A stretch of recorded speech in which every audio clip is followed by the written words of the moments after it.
Okay, in this video we're going to be looking at some of the key questions from Chapter 9, looking at some questions related to policies we can use to tackle employment and living standards and growth, and also looking at some questions related to analysing the stance of budgetary policy and our ability to achieve our medium-term fiscal strategy.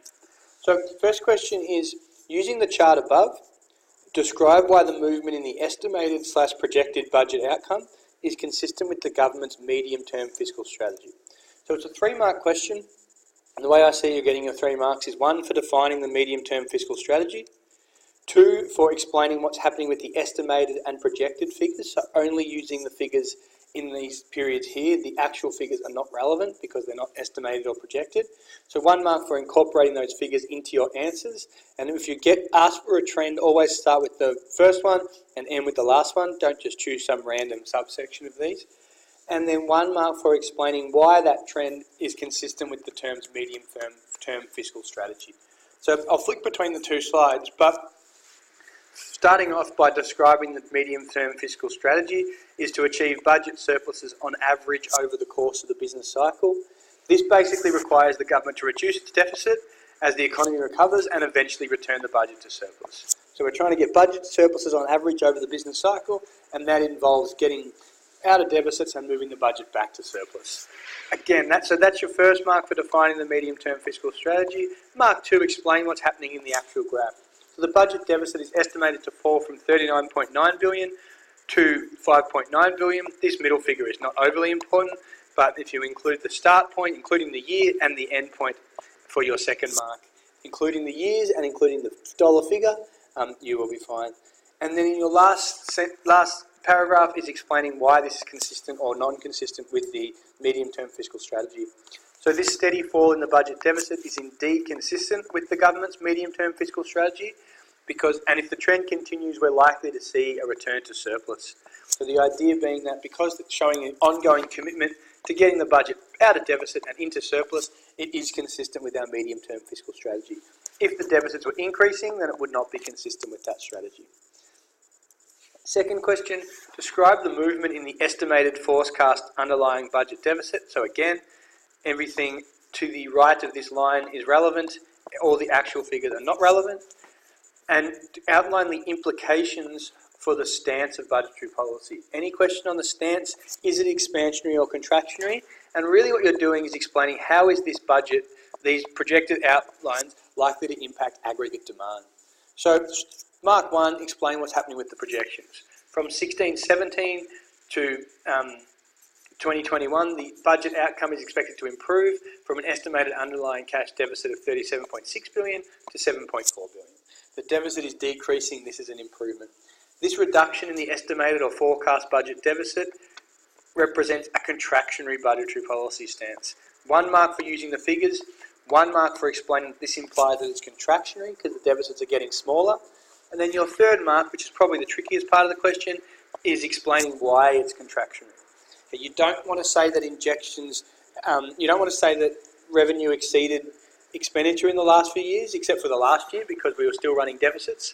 But this is because the government is making a net withdrawal from the economy compared to the year before, such that government expenditure is decreasing relative to government revenue. That's the key terminology. Expenditure is going down relative to revenue, which implies that it is a contractionary stance. And overall, it's likely to have a negative impact on aggregate demand, or aggregate demand is likely to slow down. That's what makes it a contractionary budget. Explain what's happened in the graph, explain that it's a contractionary stance, and identify why it's a contractionary stance because expenditure is going down relative to revenue, and that's likely to have a negative impact on aggregate demand. A couple of other questions which we were looking at in class in relation to the budget and the goals. This one's asking you for 3 policies to reduce structural unemployment. Again, you want to be talking about strategies about getting people that, avoiding this mismatch between those not having the correct skills and jobs on offer. So don't talk about policies like lower income taxes and lower company taxes or infrastructure. Talk about things that are directly related to helping disadvantaged or less skilled members of society. So examples you could use, things like increasing funding for TAFEs so that more students can get the skills they need to enter the workforce. A work for the dole scheme is a good one. So that would be an example because it allows them to work while they're getting their welfare benefits, so they'll develop the skills needed to get a job in the traditional labour market. So work for the dole scheme, funding for TAFE. Another one we've talked about here, which you can see the majority of the answer is about, is the Youth Pass program. So providing subsidies for internships, providing subsidies for businesses for hiring people long term, as well as providing that initial training for that 6-week period. So that would be a long one to talk about, but they're the kind of things you can talk about. Increased funding for TAFE, increased funding for schools for programs like coding or programs that are going to improve STEM skills that are very important in the workforce, as well as skills necessary from unemployed people through the work for the dole schemes. Describe 2 ways the government could use budgetary policy to reduce both demand pull and cost push inflation. So here we're talking about 2 contractionary policies that will reduce demand, and cost push inflation, 2 policies that should reduce firms' production costs. So the government could reduce demand pull inflation by implementing contractionary policies. 2 good examples would be increasing income taxes, which would slow consumption spending, reduce aggregate demand, and therefore lead to less shortages or more surpluses in the economy. The government could also reduce welfare spending, so spend less on providing unemployment benefits that will reduce the amount of transfer income people have and reduce consumption amongst unemployed citizens. 2 ways to reduce cost push inflation. I would talk about policies related to participation. Increasing participation is really important for reducing cost push, or talking about infrastructure spending. So if you chose infrastructure spending, make it clear that this policy can cause some more inflation in the short term, but the key thing is that in the long term, once we've built the road, it should lead to reduced production costs, less time spent in traffic, and which allows to increase our productivity and reduce cost push inflation. A second factor you could talk about is something like increased childcare subsidies.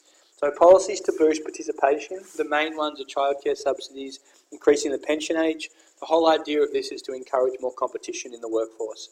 More competition will lead to less pressure on wages and also increase productivity and reduce cost push inflation. So this one here I'd be focusing on your 2 demand, higher income taxes, less welfare, supply, childcare subsidies, infrastructure spending, subsidies for investment in research and development would be a good one. You could talk about the accelerated depreciation allowances, which encourages investment in new technology as well.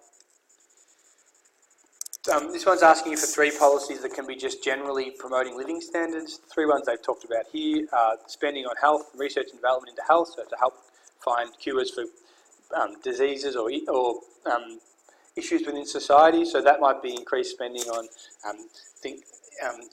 spending to reduce issues associated with providing treatments for diseases or providing cures for diseases, whether that be cancer or heart disease or diabetes, all of which is going to significantly improve people's non-material living standards.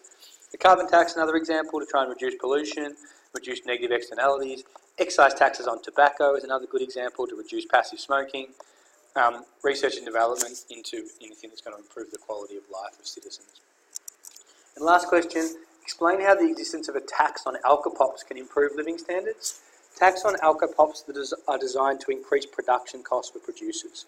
This should lead to a reallocation of resources out of Alcopops and into more efficient production. So it should lead to less external costs being borne by third parties, e.g. less passive smoking, because the price goes up and less people consume Alcopops. This should lead to less health concerns, less violence from binge drinking, and improve our non-material living standards.